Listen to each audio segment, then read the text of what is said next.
Baik, bismillahirrahmanirrahim. Assalamualaikum warahmatullahi wabarakatuh.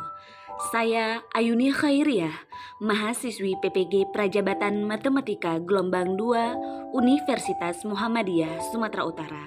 Kali ini saya akan menjelaskan tentang topik 1, yakni perjalanan pendidikan nasional pada mata kuliah Filosofi Pendidikan. Bercerita tentang sejarah pendidikan di Indonesia seiring dengan perubahan zaman, tentunya memiliki perkembangan dalam dunia pendidikan. Pendidikan yang ada saat ini tentu berbeda dari pendidikan yang ada pada zaman dahulu. Namun, adanya pendidikan terdahulu menjadi pionir bagi pendidikan sekarang. Oleh karena itu, kita perlu tahu tentang sejarah perjalanan pendidikan di Indonesia. Berbicara tentang pendidikan sebelum terjadinya kemerdekaan, pada zaman kolonial, pembelajaran hanya sebatas menulis, membaca, dan menghitung dengan orang-orang tertentu. Itu pun hanya untuk mendidik calon pegawai dan calon pembantu dalam mendukung usaha dagang pemerintahan Belanda. Miris sekali. Namun, bukan berarti bahwa pada zaman kolonial Belanda tidak memiliki hikmah yang dapat dijadikan pembelajaran bagi Indonesia. Dampak positif dari pendidikan yang diberikan Belanda adalah terbentuknya lembaga-lembaga pendidikan di Indonesia yang dibangun oleh tokoh-tokoh pendidikan.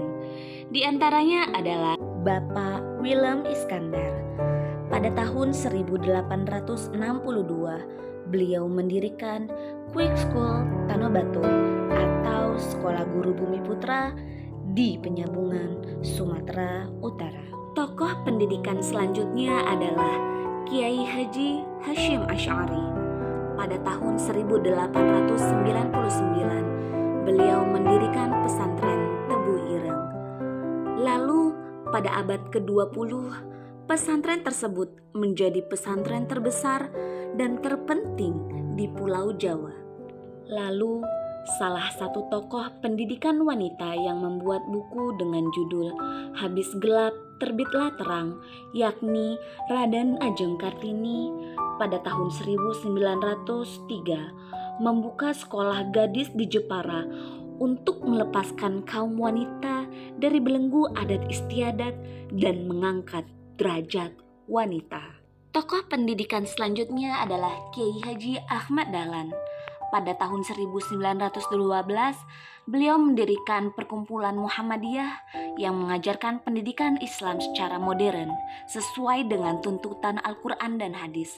Yang kini banyak lembaga-lembaga pendidikan berbasis Muhammadiyah di Indonesia. Tokoh pendidikan selanjutnya yang mendapatkan gelar Bapak Pendidikan Nasional yakni Ki Hajar Dewantara.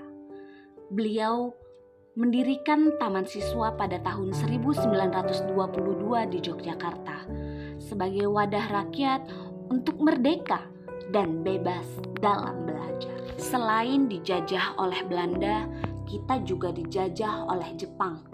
Jepang menjajah kita dalam kurun waktu 3,5 tahun. Jepang juga memberikan pendidikan di Indonesia dengan tujuan untuk berperang. Masyarakat diajarkan bergotong royong dengan membangun pertahanan Jepang dan diperbudak untuk mengumpulkan hasil alam sebagai bahan pangannya perang. Tapi sisi positif yang dapat kita ambil dari pendidikan yang diberikan oleh Jepang adalah pendidikan untuk bertahan dari peperangan yang dapat terjadi kapanpun. Kali ini kita masuk ke pendidikan pasca merdeka. Setelah kemerdekaan Indonesia, Indonesia membentuk Panitia Penyelidik Pengajaran Republik Indonesia yang kini bernama Kementerian Pendidikan dan Kebudayaan. Kala itu beranggotakan 52 orang. Panitia ini bertugas meninjau masalah pendidikan dan pengajaran dari tingkat kanak-kanak hingga perguruan tinggi.